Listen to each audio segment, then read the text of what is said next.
We'll go ahead and call this meeting of the Crossville City Council work session to order. This January 5th, 2021. And let the record show that all members are present. Our first item on the agenda is approval of temporary street closing for the Crossville Cruisers. This is, I don't know how many years we've been doing this, but this is the same plan as before. The only point I might make is usually April is their really big one, their first one, and we might talk to them and the merchants about modifying it for a little bit larger footprint for that one, but go back to the smaller footprint. But if we do that, we need to let the merchants know in advance. And it just also depends on, of course, how we're sitting as far as manning for police and public works. If there's a bad COVID situation, obviously we won't be able to support it, but at the same time, they probably won't be able to have it. So hopefully by April, we'll have that under control a little bit better. COVID situation, that is. French's will not want it cut off any further this side of 5th Street, I guess. Just, I can hear it now. yeah. Well, like I said, if we coordinated it and did it only one time a year, they might be more amenable to it. I don't know. Well, if you have to expand, you got plenty of room going south on Main Street. That's true too. So go ahead and put that one on our agenda, Valerie, for our vote. Next one is the Ernest Neal Road water line extension.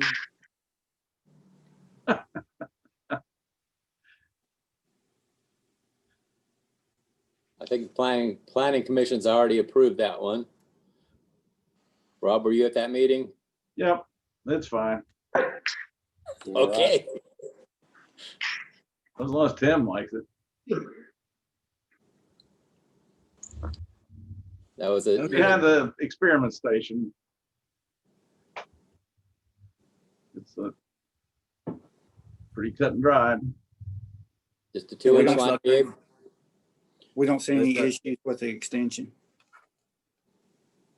Uh-oh. There's your picture of the line. What'd you say, Tim?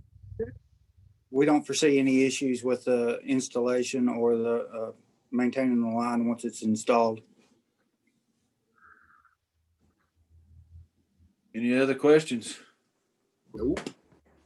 So they're going to actually install this, not the city, and then we take charge of it after that, correct? That's correct. After it's pressure tested and chlorinated and met all of the criteria and inspected, yeah, we'll take it over.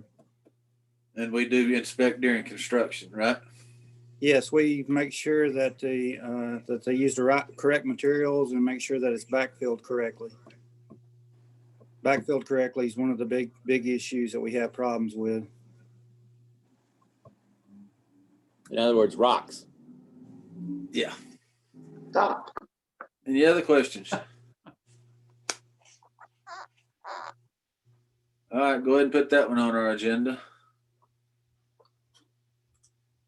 Next one is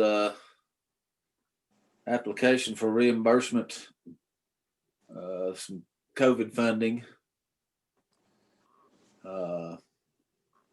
It's an opportunity to get $15,000 back from FEMA for some of our COVID expenses. Right. And authorizing me to sign the contract to apply for that. And 4. Any questions on that one? Nope. Put that one on, Valerie. Next one is approval purchase of 3 police cars and equipment to install. No. It's the Equipment. police cars you've already purchased. This is to put the equipment on the police cars. It's just the equipment. Okay. I think we skipped number 4, didn't we? Yep. Oh, yeah. Anybody got any questions on number 5? Is it, was this $6,700? Is that per car? Correct. Or is that, okay. All right. Doesn't change anything. I was just curious. Okay, back to number 4. That was the city attorney around. He want to address that? Yep. Hold on.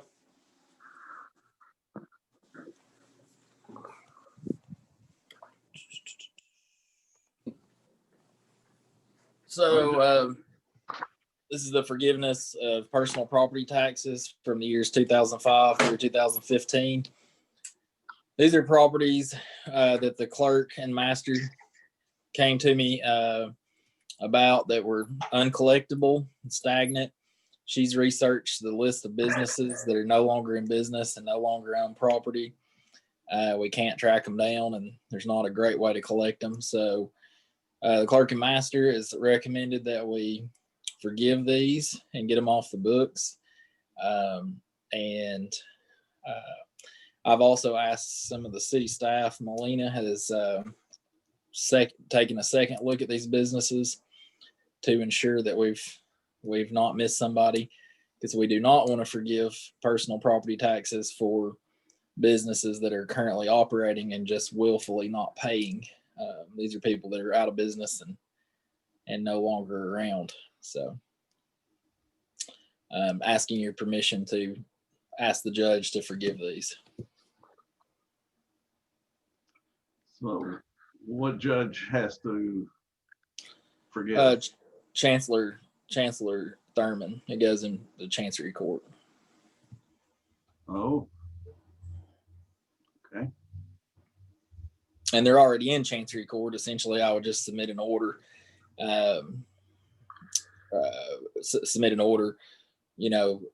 setting out their forgiveness, and the chancellor would sign it. Yep. Very interesting. Any other questions? Okay, go ahead and put that one on our agenda, Valerie. You got 5 on there, don't you? I'll give you back to Art. Thanks, Will. Will hang out with anybody, won't he? He will. Guess you're safe now. Oh, yeah. Number 6 is approval of joint funding agreement with USGS for stream gauge located at Bass's Creek below the lake. You want to tell us about that, Tim, what it is, what we are required to do, and then what you're trying to do to extend that? It's we're using USGS as a third party to monitor the stream flow below Lake Tansy. And we've had to do this as part of the permit requirement for the withdrawal at Tansy. And we've had to do this since we received the permit. The last time we renewed this, it was for a 3-year term. And this particular contract is for a 9-month term, I believe. And we're working with them to change this to another 3-year term. So we're not bringing it before the council every 9 months. But that's pretty much the purpose, is using USGS as a third party to monitor the flow out of Tansy. Is this the interbasin transfer thing, permit?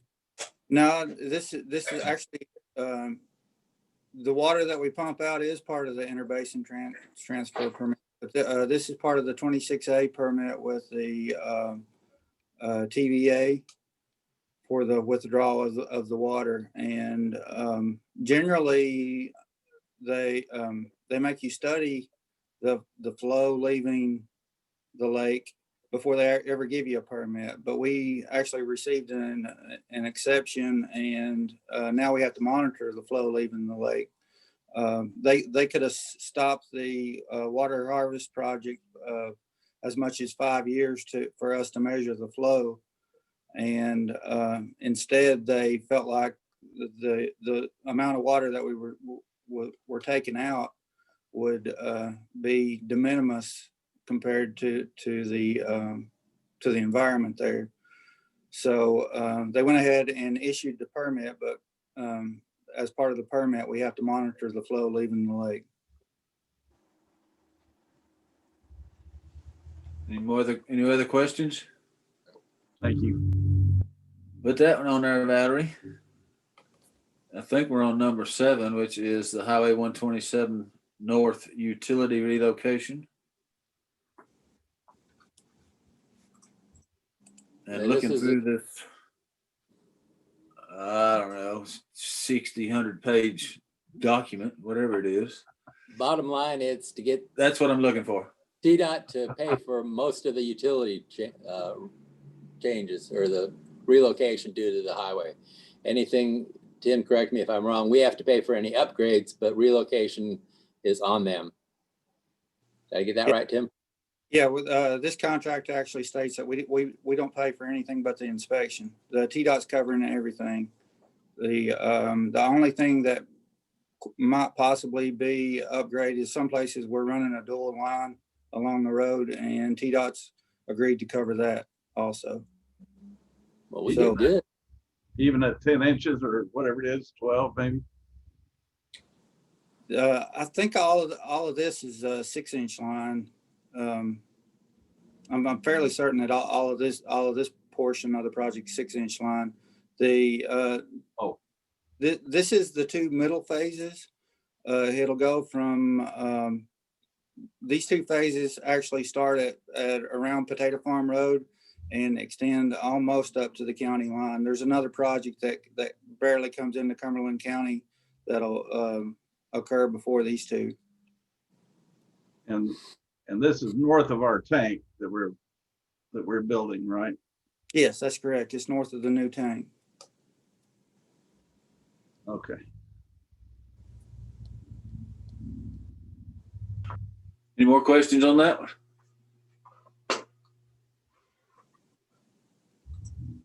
All righty, Val, put that one on. Fred, you okay with that?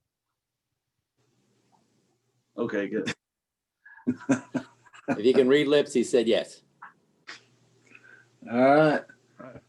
That's all I see on our agenda tonight. Is there anything else that we need to discuss? Can we have the designate the mayor Noah for a day? For those of you who don't know, that his furniture store got flooded. Oh, Noah again. I thought you said null.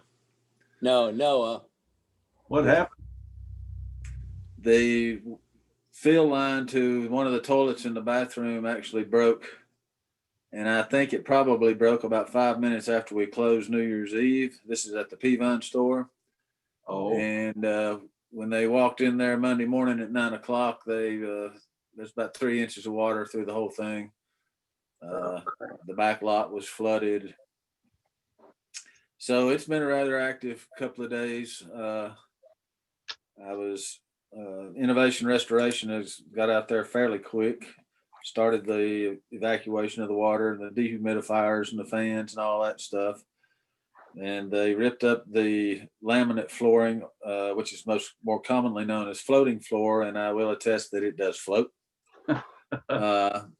That was all removed first day and disposed of. The adjuster will be here tomorrow. Talked to Catoosa Utility, or not Catoosa, but Crab Orchard about my leak protection insurance program. And